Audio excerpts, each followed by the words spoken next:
Qala Allah Ta'ala fil Qur'anil Azim, a'udzu billahi minasyaitonir rajim, bismillahirrahmanirrahim. Wa min waraihim barzakhun ila yaumi yub'atsun.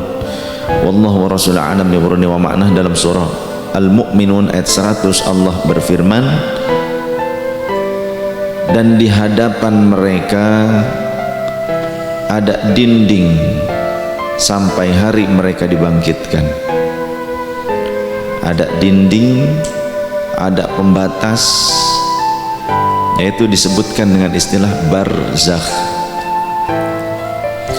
Fa idza matal abdul muslimu, jika seorang hamba yang muslim meninggal, wa tahaqqaqa mautuhu, dan sudah terbukti benar meninggalnya secara pasti, fayambaghi, maka selayaknya apa al-akhdhu fi tajhizihi, selayaknya bagi kita melakukan pengurusan jenazah, atau istilahnya tajhiz mayyit. Pengurusan jenazah itu istilahnya tajhiz mayyit. Tadi kalau barzakh artinya dinding pembatas, sedangkan kalau pengurusan jenazah istilahnya tajhiz mayyit. Dari mulai memandikan, mengkafani, mensolati, kemudian menguburkannya, itu tajhiz mayyit. Itu fardu kifayah hukumnya. Al-akhdhu fi tajhizihi ila qabrihi bi ghuslihi wa takfinihi wa sholati alaihi,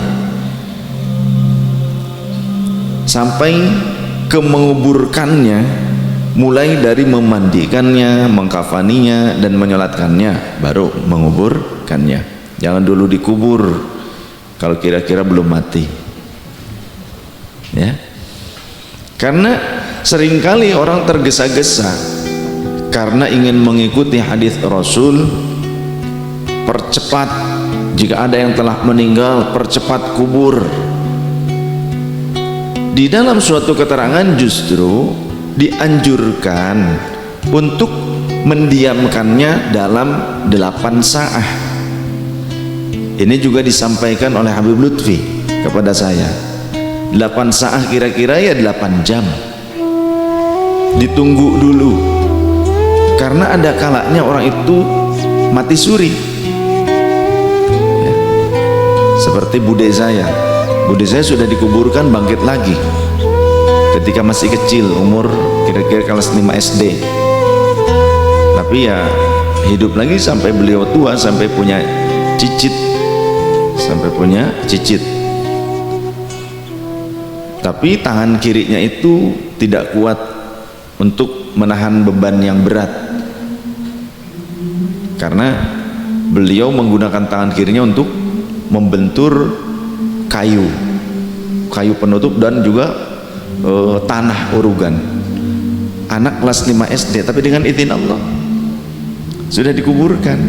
Jadi pada saat pulang ke rumah, di rumah lagi tahlilan, bubar, ya. Padahal yang tahlilan itu kan la ilaha illallah, tidak ada Tuhan yang hak untuk disembah kecuali Allah, tidak ada yang paling dahsyat, yang paling agung, yang paling mulia, yang paling ditakuti kecuali Allah. Tapi ada anak kecil bangkit dari kubur, bubar, takut ternyata. Nah, jadi zikirnya itu tidak sampai meresap ke dalam kolbu. Makanya pentingnya bertorikoh tuh supaya anteng, supaya benar-benar terpatri, menancap ke dalam kolbu, karena dijadikan kebiasaan. Kalau torikoh itu kan ada waktu-waktu tertentu yang digunakan untuk mengingat Allah, dan dididik, diajarkan oleh mursyid supaya continue, istiqomah, dawam berzikir.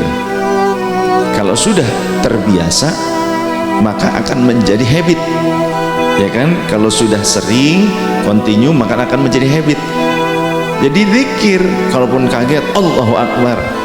Tapi karena kalau habitnya itu ternyata hal-hal yang jorok, jadi ketika menghadapi yang kaget, yang disebutnya yang aneh-aneh, itu kan, nah, maka berzikirlah. Pada saat senang berzikir, kalaupun ada ceglongan di jalan gitu kan, Allahu Akbar, astagfirullah, kan begitu kan. ketika jatuh barang-barang yang sedang kita pegang itu kan, Allahu Akbar, innalillahi wa inna ilaihi raji'un.